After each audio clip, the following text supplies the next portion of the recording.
प्रिय छात्रों, आज 2 महीने हो गए ये इंतज़ार करते करते कि ये चाइनीज वायरस अब ख़त्म होगा।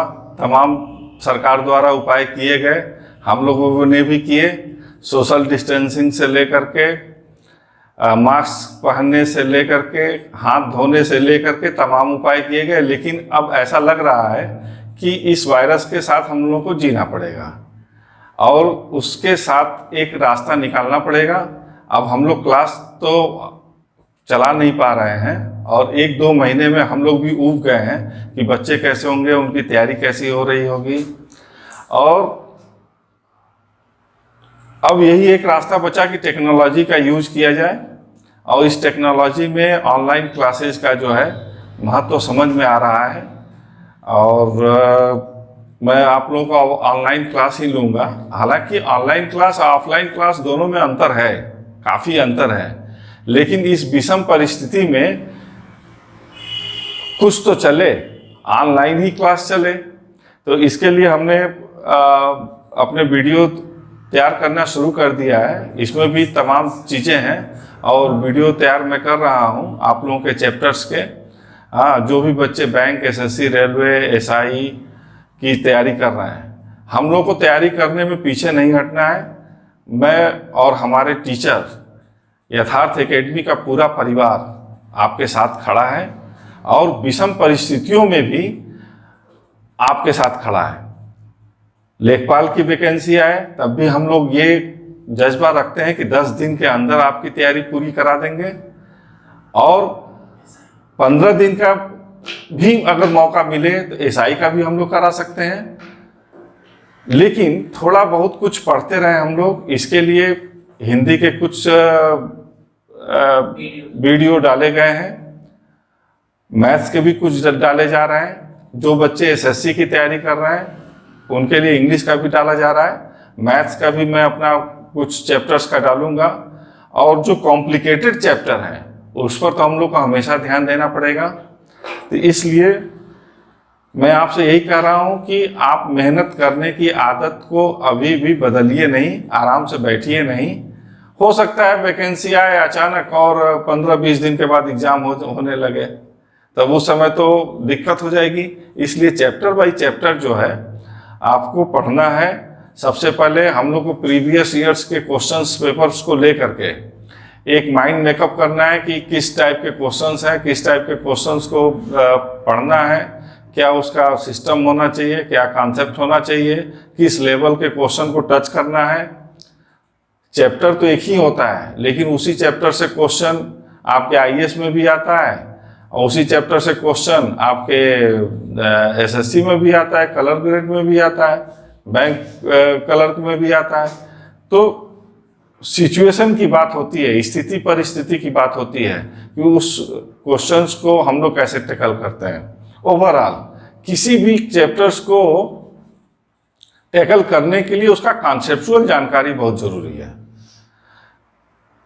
मैथ्स भी कॉन्सेप्चुअल है, इंग्लिश भी कॉन्सेप्चुअल है, हिंदी भी कॉन्सेप्चुअल है। ये आप दिमाग से निकाल दीजिए कि मैथ्स और फिजिक्स ही कॉन्सेप्चुअल सब्जेक्ट होते हैं। आप ग्रामर पोर्शन में चले जाइए, लिटरेचर के पूरी तरीके से कॉन्सेप्चुअल है। हर इस चीज़ का प्रयोग कहाँ पर होगा, क्यों होगा, कैसे होगा, यहाँ नहीं होगा तो फिर वहाँ क्यों किया गया, ये किस लिए किया गया, हर चीज़ का कारण आपको जानना जरूरी है। तो इसलिए जो कॉन्सेप्चुअल चैप्टर्स हैं उनको आप तैयार करते रहिए। कॉन्सेप्चुअल चैप्टर्स को आप एक दिन में पूरी तरीके से ठीक से नहीं तैयार कर सकते, उनको बार बार पढ़ना पड़ेगा, रिवीजन करना पड़ेगा, शब्दों का भी ध्यान देना पड़ेगा। इस शब्दों से पूरा सेंस बदल जाता है, इसलिए शब्दों को भी ध्यान दीजिए, एक एक सेंटेंस को पढ़िए। अब जैसे मैथमेटिक्स के ही हैं कोई क्वेश्चंस हैं, तो मैथमेटिक्स में क्वेश्चंस के सेंटेंस को पढ़ना बहुत जरूरी है, एक एक शब्दों से अर्थ निकलता है। और अब आजकल तो काफ़ी चीज़ें टूट गई हैं कि कहाँ पर कौन सा शब्द होगा। अब लंबाई है, चौड़ाई है, ऊंचाई है। लंबाई का क्या मतलब है, कहाँ पर यूज होगा, चौड़ाई कहाँ पर यूज होगा, ऊंचाई कहाँ पर यूज होगा, आयतन का क्या मतलब है, क्षेत्रफल का क्या मतलब होता है, घनाभ क्या होता है, घन क्या होता है। जब तक इन शब्दों का अर्थ नहीं पता होंगे तब तक हम लोग क्वेश्चन पढ़ते रह जाएं, क्वेश्चन ही नहीं समझ में आएगा। तो क्वेश्चन में जो जो शब्द आते हैं, कहीं भी कोई भी शब्द का प्रयोग होता है, उस शब्द का अर्थ क्या है, और विस्तृत वे में जानना है, विस्तृत तरीके से कि शब्द का एक्चुअल में अर्थ क्या है। जब तक हम अर्थ नहीं समझ पाएंगे, हम क्वेश्चन नहीं समझ पाएंगे। क्वेश्चन नहीं समझ पाएंगे, जब हमारा कॉन्सेप्ट नहीं है तो हमारा दिमाग नहीं काम करेगा, हम उस क्वेश्चन को सॉल्व नहीं कर पाएंगे। तो इसलिए सबसे पहले क्वेश्चन को समझना, और क्वेश्चन को समझने के लिए आपको शब्दों का ज्ञान होना चाहिए, वाक्य का ज्ञान होना चाहिए, व्याकरण का ज्ञान होना चाहिए, एक समझ होनी चाहिए हिंदी के वाक्य की या इंग्लिश के वाक्य की, कि कैसे आप उस चीज़ को टैकल कर रहे हैं। और ये तो ऑब्जेक्टिव एग्जाम है, आपको जल्दी से पढ़ना है, जल्दी से समझना है। तो क्वेश्चन को समझना, फिर आपके दिमाग में जो भी कॉन्सेप्ट हैं, उस कॉन्सेप्ट के थ्रू उस क्वेश्चन को सॉल्व करना। तो कॉन्सेप्चुअल जानकारी रहेगी तो दिमाग अपने आप काम करेगा कि इस क्वेश्चन को कैसे हमको सॉल्व करना है, इसको कौन सा नियम लगाए। एक एक क्वेश्चन है, चार चार नियम पर सॉल्व होते हैं, एक एक क्वेश्चन है, एक ही नियम पर सॉल्व होता है। तो उन सभी चारों नियमों, तीनों नियमों की जानकारी हमारे पास होनी चाहिए, चाहे अरिथमेटिक की बात हो, चाहे एडवांस की बात हो। एडवांस मैथ्स की बात है तो आपको थ्योरम्स की बहुत जानकारी अच्छी होनी चाहिए। थेल्स का थ्योरम क्या है पता ही नहीं है, बस टाइप वाइज पढ़े जा रहे हैं, क्वेश्चन सॉल्व कर रहे हैं, इस क्वेश्चन को ऐसे सॉल्व कर दिया, ऐसे थोड़ी होगा। थेल्स का नियम क्या है, पाइथागोरस थ्योरम क्या है, आपके जो और भी थ्योरम्स हैं, वो सब सिस्टम्स क्या हैं, वो कैसे आए, किस तरीके से आए। तो ये सब चीजें जब तक हम नहीं जानेंगे, मिड पॉइंट थ्योरम क्या है, मध्य बिंदु का प्रमेय क्या है, त्रिभुज के कॉन्ग्रुएंसी ऑफ ट्रायंगल क्या है, सिमिलरिटी ऑफ ट्रायंगल क्या है, कॉन्ग्रुएंसी ऑफ ट्रायंगल ही क्यों पढ़ते हैं, कॉन्ग्रुएंसी ऑफ क्वाड्रिलेटरल क्यों नहीं पढ़ते, कॉन्ग्रुएंसी ऑफ सर्कल क्यों नहीं पढ़ते, कॉन्ग्रुएंसी ऑफ ट्रायंगल ही क्यों पढ़ा जाता है। तो ये तो आपके पास जानकारी होनी चाहिए ना कि क्या है, क्या मतलब है। हम लोग पहले ही तुरंत उतर आते हैं क्वेश्चन के ऊपर। तो कॉन्सेप्चुअल जानकारी बहुत मस्त है। क्वेश्चन कौन सा एग्जाम में आएगा इसकी गारंटी कोई नहीं दे सकता। आज आप पढ़ लिए जनसंख्या से संबंधित प्रश्न, नहीं आए जनसंख्या से संबंधित प्रश्न, लेकिन कॉन्सेप्ट वही है, उसने कहानी बदल दिया। अब आपने पढ़ा कि वर्तमान में किसी शहर की जनसंख्या 10,000 है, जनसंख्या की वार्षिक वृद्धि दर 10% वार्षिक है, 3 वर्ष पश्चात उस शहर की जनसंख्या कितनी होगी। उसने कहानी बदल दिया, कह दिया कि वर्तमान में किसी मशीन का मूल्य 10,000 रुपया है, मशीन के मूल्य में 10% वार्षिक दर से वृद्धि होती है, 3 वर्ष पश्चात उस मशीन का मूल्य क्या होगा। क्या करोगे आप तो पढ़े हो जनसंख्या से संबंधित, जनसंख्या तो यहाँ दिखाई नहीं पड़ रहा। तो इसलिए कॉन्सेप्चुअल जानकारी मैथ्स ही नहीं, किसी भी विषय का आपके पास होना चाहिए। आपके पास कॉन्सेप्ट रहेगा आप मजबूत रहेंगे, कॉन्सेप्ट नहीं रहेगा आप मजबूत नहीं रहेंगे। आप शब्दों को समझने की क्षमता रखते हैं तो किसी भी चीज को आप पढ़ करके समझ सकते हैं, वहां टीचर की जरूरत नहीं है। आप एक अच्छे राइटर की बुक लेकर के पढ़ सकते हैं। तो शब्दों का ज्ञान होना चाहिए, सेंटेंस का ज्ञान होना चाहिए, लिखने की राइटिंग एबिलिटी होनी चाहिए, पढ़ने की एक एबिलिटी होनी चाहिए।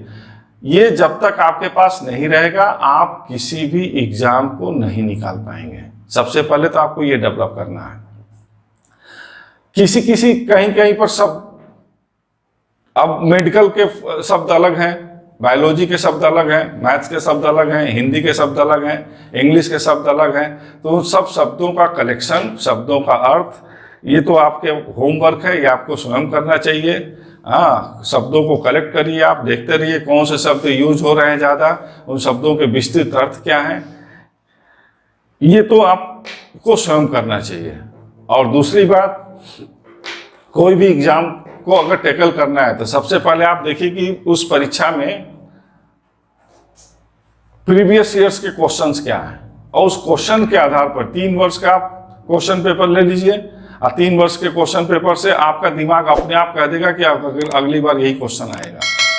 सामान्य तरीके से भी आप उस क्वेश्चन पेपर को देखेंगे, ध्यान से आप देखिए, किसी के इधर उधर में मत जाइए कि ये गाइड आ गया, वो गाइड आ गया, ऐसा आ गया।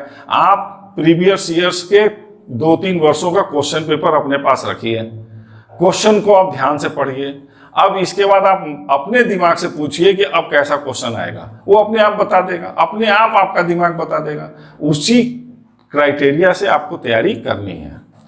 ठीक है, फिर मैं आपसे मिलूंगा और मैं कुछ वीडियो तैयार कर रहा हूँ और बहुत 1-2 दिन में ही आपके पास जो है वो पहुँचेगा। बाकी यथार्थ एकेडमी आपके साथ है, पूरा यथार्थ परिवार। और आप तनिक भी इस बात का टेंशन ना लें कि अगर वैकेंसी आएगी तो हमारी तैयारी कैसे होगी। पूरा यथार्थ परिवार खड़ा है आपके साथ। 10 दिन का भी टाइम मिलेगा, उस 10 दिन में भी हम लोग तैयारी करने में अपनी क्षमता रखते हैं और कोशिश करेंगे पूरी से पूरी हो जाए।